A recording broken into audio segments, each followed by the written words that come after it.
বৃক্কৰ যতন কেনেদৰে ল'ব সুস্থ কৰি ৰাখিবলৈ মানি চলক এই সমূহ নিয়ম আজিকালি অস্বাস্থ্যকৰ জীৱনশৈলীৰ বাবে মানুহে বৃক্ক সম্পৰ্কীয় ৰোগৰ সন্মুখীন হ'বলগীয়া হয় যাৰ বাবে আন বহুতো ৰোগেও মানুহক আক্ৰান্ত কৰি আছে কিন্তু আপুনি জানেনে যে বৃক্ক সমস্যাৰ মূল কাৰণ হৈছে আপোনাৰ দৈনিক জীৱনত কৰা কিছুমান ভুল এই ক্ষেত্ৰত যদি আপুনি আপোনাৰ বৃক্ক সুস্থ কৰি ৰাখিব বিচাৰে তেন্তে কিছুমান কথাৰ যত্ন লোৱা উচিত বৃক্কৰ সমস্যাৰ পৰা কেনেকৈ মুক্তি পাব পাৰি আৰু ইয়াক কেনেকৈ সুস্থ কৰি ৰাখিব পাৰি জানো আহক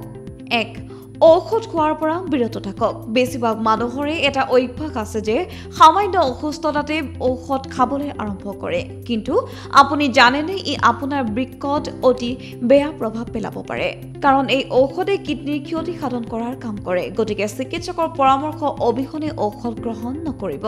দ্বিতীয়তে স্বাস্থ্যকৰ বস্তু গ্ৰহণ কৰক বৃক্ক সুস্থ কৰি ৰাখিবলৈ ভাল আহাৰ গ্ৰহণ কৰা অতিকৈ জৰুৰী স্বাস্থ্যকৰ খাদ্য গ্ৰহণ কৰিলে উচ্চ ৰক্তচাপ মেদবহুলতা আৰু ডায়েবেটিছৰ দৰে সমস্যাৰ পৰা হাত সাৰি থাকিব পাৰি খাদ্যত শাক-পাচলি ফল-মূল আৰু শস্য সেৱন কৰিব লাগে প্ৰচুৰ পৰিমাণে পানী খাব লাগে প্ৰচুৰ পৰিমাণে পানী খালে বৃক্ক সুস্থ হৈ থাকে কাৰণ বৃক্কত থকা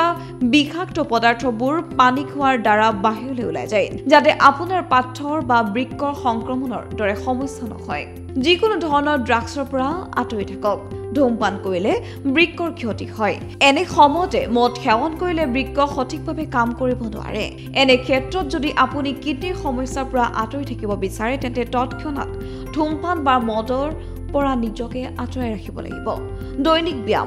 দৈনিক শৰীৰ চৰ্চা কৰাটো শৰীৰ সুস্থ ৰাখিবৰ বাবে